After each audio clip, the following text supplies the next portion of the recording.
In the beginning, introducing Dacia in Western Europe was a very big challenge because no one had heard of the brand.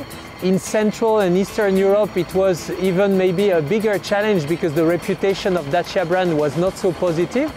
And since 13 years, we have worked on this reputation, mostly by proving through our products that we do good products, good quality, giving a lot of benefits for the users. Duster je za Renaultovo znamko, ki ima korenine v malem kraju sredi romunskih gora, pomenil prelomno točko. Prišel je v času, ko je bilo že povsem potrjeno, da si tudi v bogati zahodni Evropi želimo preproste, tehnično zanesljive in cenovno korektne avtomobile. Pokazalo se je, da Dače ne izbirajo samo tisti, ki si avtomobil komaj privoščijo, ampak tudi ustrezno premožnejši kupci, ki pa svojega težko prisluženega denarja ne želijo porabiti za marketing in razne fancy trendovske ideje.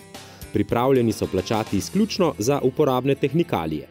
Teh pa mora biti kar največ, ker pripravljeni smo porabiti nekaj tistega denarja, ki smo ga z nižjo ceno avta privarčevali, a le, če je to smotrno.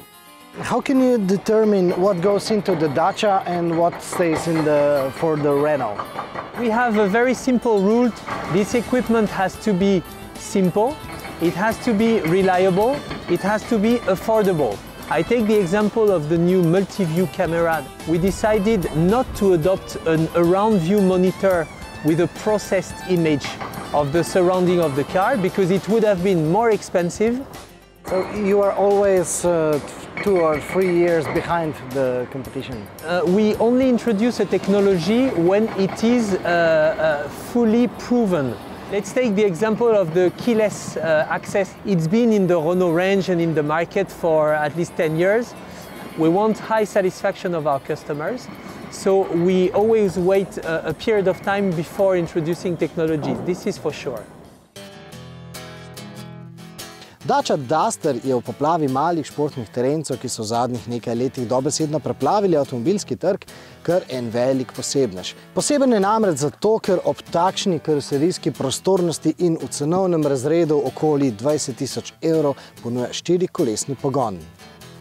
In ta 4-kolesni pogon sta doslej izbrali dobri 2/3 vseh kupcev.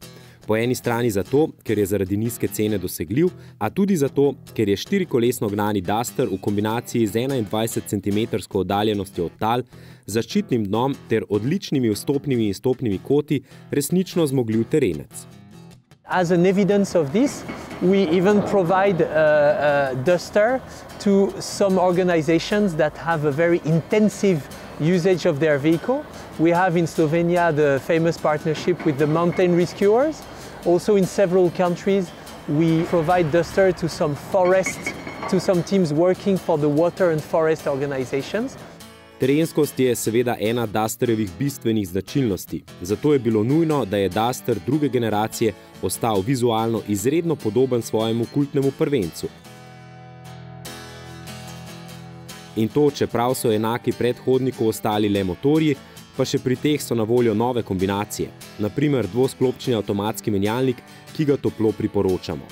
A ker je koncentracija kupcev SUV-jev tega cenovnega razreda najvišja, pa je še bolj pomembno, da je udobje Dusterjeve kabine zdaj že skoraj na nivoju ne nizkocenovnih tekmecev. Pa naj dodamo, da si je Dacia doslej prav po nepotrebnem ožala možen nabor kupcev. Visokorasli si recimo doslej nikakor niso mogli najti ustreznega položaja za volanom, no in ta problem je zdaj rešen.